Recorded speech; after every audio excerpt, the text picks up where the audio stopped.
ArtStart is a community-based arts organisation in Edmonton which aims to promote arts and to engage people as much as possible in arts activities through theatre, through craft, through performance.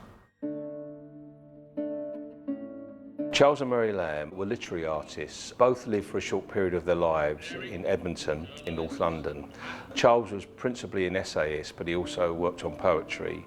Mary, his sister, although she did a mundane job of sewing, was also a literary artist. And together they created The Tales of Shakespeare, which is recognised now as one of the best children's books, well, not just for children, for adults as well, that actually make people understand the stories of Shakespeare.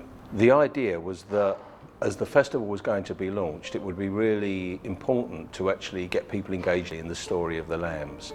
So this puppet performance is an easy way to tell their story to people who may not know anything about the lambs, or even for people who do know about the lambs. It's just an interesting way to actually tell the story. Initially, after reading the script, I began doing preliminary sketches and tried to include elements of Mary and Charles' life. So the set is basically a padded cell which is interwoven with shirts. Mary spent a lot of her time sewing shirts. The puppets include marionettes, there's rod puppets, there's a shadow screen which tells very intimate parts of the tale. The production has quite serious moments, but also quite comedic moments.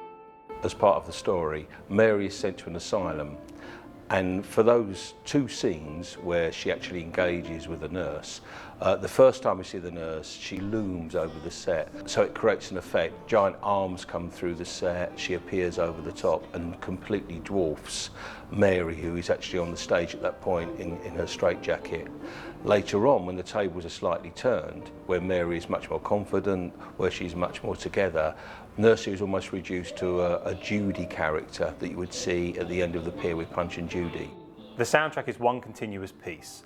There's no live dialogue in the show, and we purposely did that because we're working with a kind of skeleton crew, basically. There's only 3 of us, and I think we counted there was 25 puppets in the production with only 3 operators of those puppets. So we had to do the soundtrack in such a way that it could just be operated remotely and not have live microphones or live setups, just for ease basically, and for the places in which we were going to be performing it.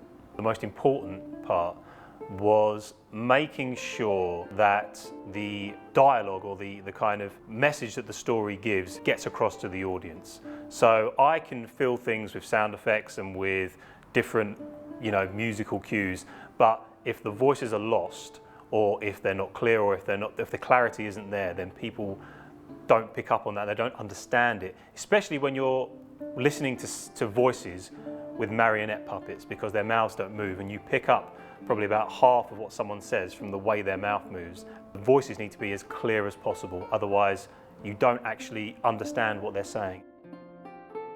I would think it was aimed primarily at anybody probably over the age of 11. That's not to say that younger children couldn't enjoy the performance, but there's certain elements which are quite dramatic, and that could perhaps cause some concern for parents who had very young children to watch it.